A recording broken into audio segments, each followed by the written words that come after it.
सबसे पहले आपको सैम्पलिंग में गाइड करने के लिए आपको चीजें चाहिए। सबसे पहले एक आपका कंटेनर जिसमें आपने सैंपल को इनक्लोज करके भेजना है। अब उस कंटेनर की क्वालिटी कुछ ये होनी चाहिए कि एक तो कंटेनर आपका डस्ट फ्री हो, बिल्कुल नया हो, रीयूजेबल नहीं चलेंगे। और सेकेंडली आपने ये चीज उसमें इंश्योर करनी है कि एक सिंपल सा इकोनॉमिकल मेथड हमारा ये है कि आप उसके ऊपर सिंपल एक पेपर टेप लगा दें और उसके ऊपर आप रिंग नंबर और जो भी डिटेल्स वगैरह है, ऑनर नेम और बर्ड की टाइप, वो आप उसके ऊपर मेंशन करें।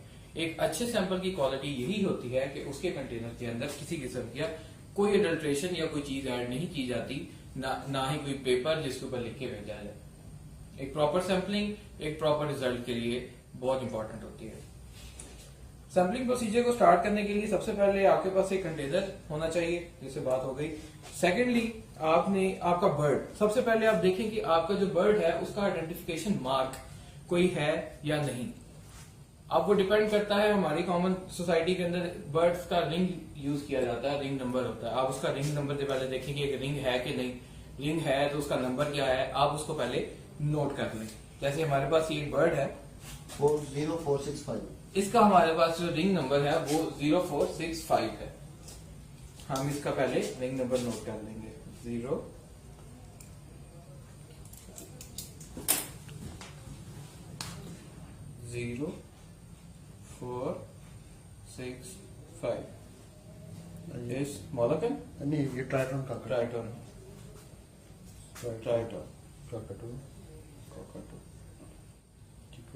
ये हमने इसको मेंशन कर लिया जस्ट लाइक दिस, सिंपल। अब अगला स्टेप है एक सैंपलिंग, कि आपने सैंपलिंग कौन से बर्डों की करनी है। एक सिंपल सा मेथड है कि आप बर्ड को होल्ड करें,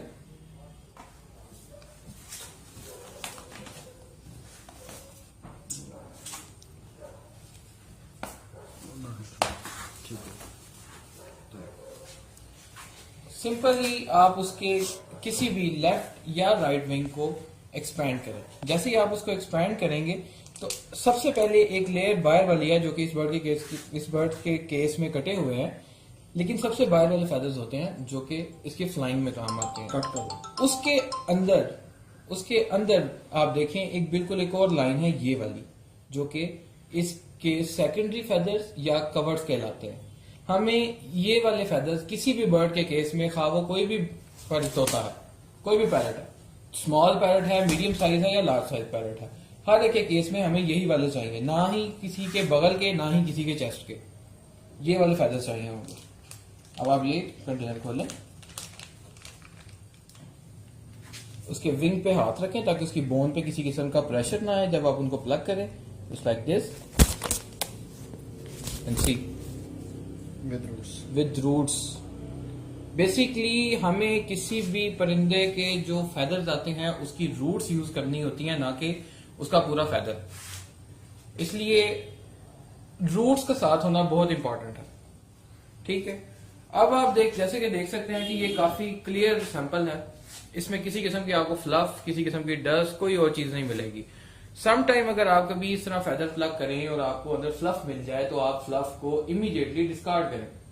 फ्लफ को सैंपल के साथ मत भेजें, वो आपके सैंपल में ही प्रॉब्लम क्रिएट करेगी।